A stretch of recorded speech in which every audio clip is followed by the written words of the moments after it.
7 April 2026 সালে Anthropic যারা আসলে ক্লড এআইটা বানাইছে তারা একটা অ্যানাউন্সমেন্ট করলো যে তাদের একটা নতুন এআই মডেল তারা মেক করছে এবং এটা কিন্তু এমন না যে অপাস 4.7 বা অপাস 4.6 এর নতুন ভার্সন, এটা কিন্তু না, তারা নতুন একটা এআই বানাইছে যেটা হলো মাইথস।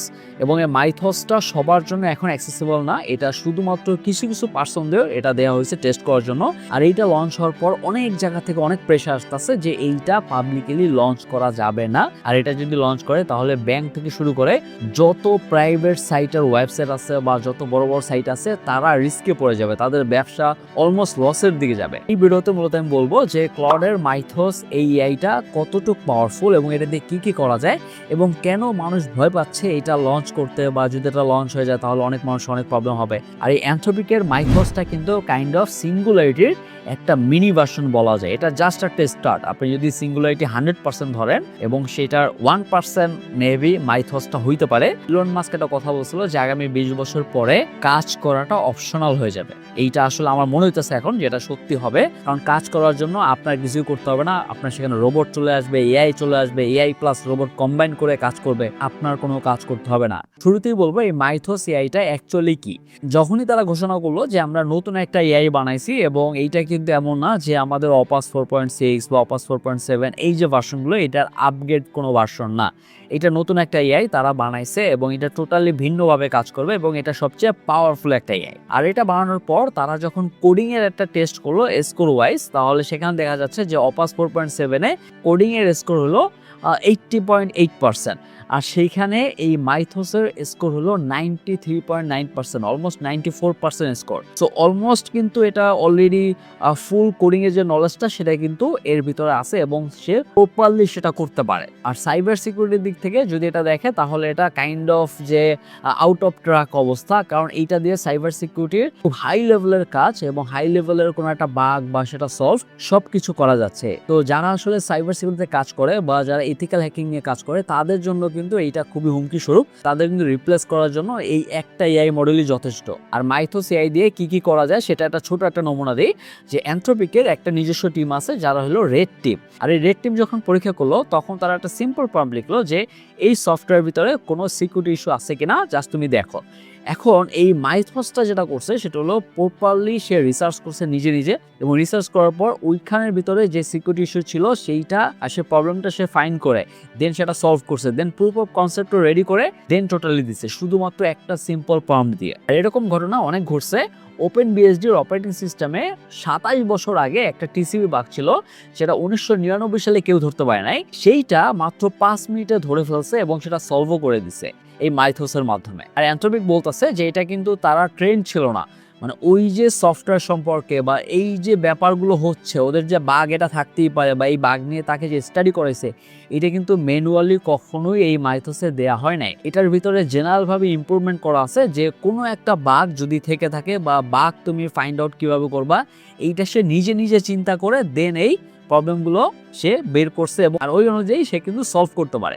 সো এই ব্যাপারটাই একটু ভয়ানক, কারণ যখন একটা এআই কে ফুললি আপনি কন্ট্রোলে রাখতে পারবেন এবং যারা এটা বানাইছে তারা নিজেরাও জানে না যে এইটার পাওয়ার কতটুকু, এবং দ্যাটস দ্য রিজন যেখানে বেশিরভাগ যত সফটওয়্যার আছে, যত বড় পাওয়ারফুল সফটওয়্যার, সেটা হতে পারে গুগলের, সেটা হতে পারে অ্যামাজনের বা অ্যাপেলের, যত ভালো সফটওয়্যার কোম্পানি আছে তারা এখন ফিল করতেছে যে তাদের যে সফটওয়্যারগুলো বা অপারেটিং সিস্টেমগুলো আছে তার ভিতরে অনেক সিকিউরিটি ইস্যু আছে এবং এই মাইথসের জন্য এটা খুব ইজিলি বের করা সম্ভব, যেটা নর্মাল হিউম্যানের পক্ষে পসিবল হচ্ছিল না। আর সেই জন্যই তারা এটাকে কাইন্ড অফ কিনে নিছে এবং তারা ইউজ করতেছে এবং তারা চাচ্ছে যে এটার অ্যাকচুয়াল পোটেনশিয়ালটা কি এটা ইন দ্য ফিউচার তারা হয়তো বা কাজে লাগাতে পারবে। যদি তাদের কোনো প্রবলেম থাকে তাহলে সেটা তারা প্রথমে ফিক্স করবে। আর এখন মেইন প্রশ্ন হলো যে কেন এটা সবার কাছ থেকে হাইড করতেছে। অনেকেই বলতেছে যে অ্যানথ্রোপিক একটু ভয় পাচ্ছে যেটা যদি লঞ্চ করা হয় তাহলে অনেক মানুষের চাকরি চলে যাবে, হ্যান ত্যান এই টাইপের কনসেপ্ট চলতেছে, বাট এইটা কিন্তু রিয়েল রিজন না, কিন্তু মেইন রিজন না। কারণ আমি নিজে অ্যানথ্রোপিকের যে অফিসিয়াল স্টেটমেন্ট আছে 244 পেজের মতো,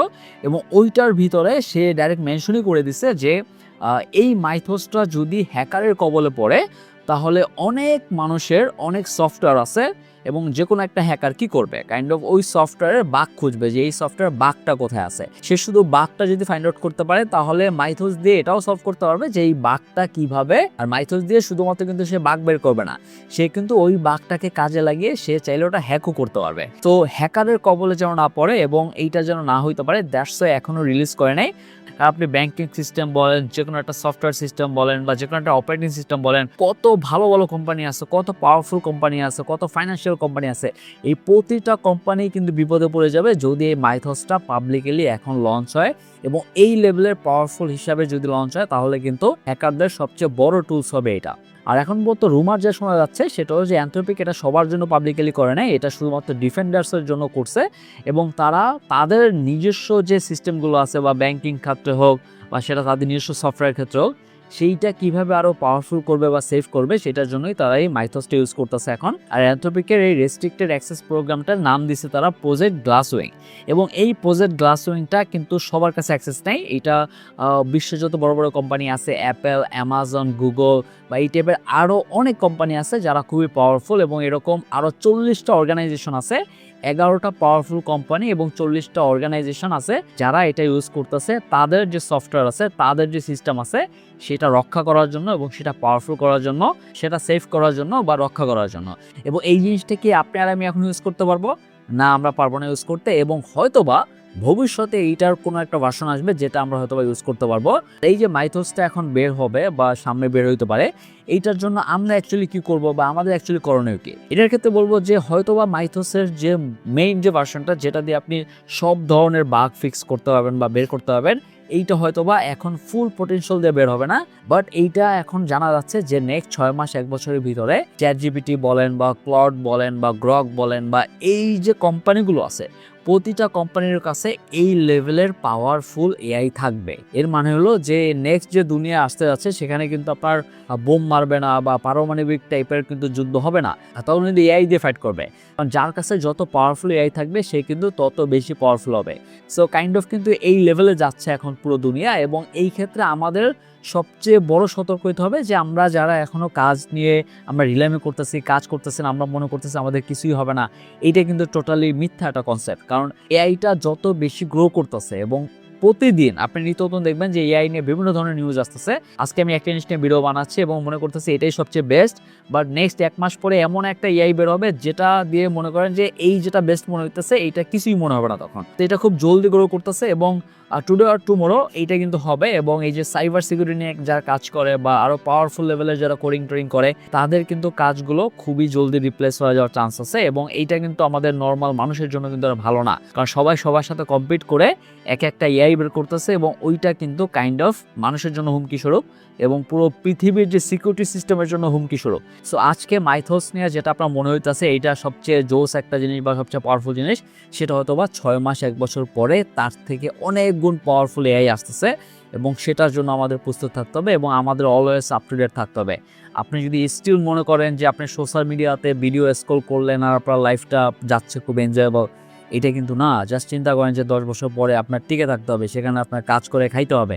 দ্যাটস ওয়াই বলবো যে যারাই কোনো কিছু শিখতে চান শিখে ফেলেন, যারাই যে কোনো একটা স্কিল যদি শিখতে চান বা কোনো একটা নলেজ যদি গ্যাদার করতে চান, বই পড়তে চান, যা যা শেখা লাগে, যতটুকু শেখা যায়, যতটুকু নিজেকে ডেভেলপ করা যায়, যতটুকু আপ টু ডেট থাকা যায়, সেটা আপনারা থাকার চেষ্টা করেন। আদারওয়াইজ আপনি জাস্ট রিপ্লেস হওয়ার মতো কেউ থাকবেন না, যে আপনাকে রিপ্লেস করার মতো কেউ নেই। কারণ এআই এমন পাওয়ারফুল হয়ে যাবে যে মানুষকে রিপ্লেস করা তার দরকার পড়বে না। এবং আপনার মতো মানুষ যার কোনো স্কিল নাই তাকে তো সে রিপ্লেস করতেই যাবে না। তো নিজেকে ওই লেভেলে আগে বানান, তারপর বলেন যে আমাকে রিপ্লেস করবে কিনা। যদি ওই লেভেলে নাই বানান, আপনি কিছুই জানেন না, তাহলে আপনি তো রিপ্লেস হওয়ারও যোগ্য না ভাই। সো এইটা মাথায় রাখেন এবং যারাই কোনো কিছু শিখতে চান জাস্ট শুরু করে দেন। আর আদারওয়াইজ আপনি কিন্তু ফিউচারে পস্তাবেন।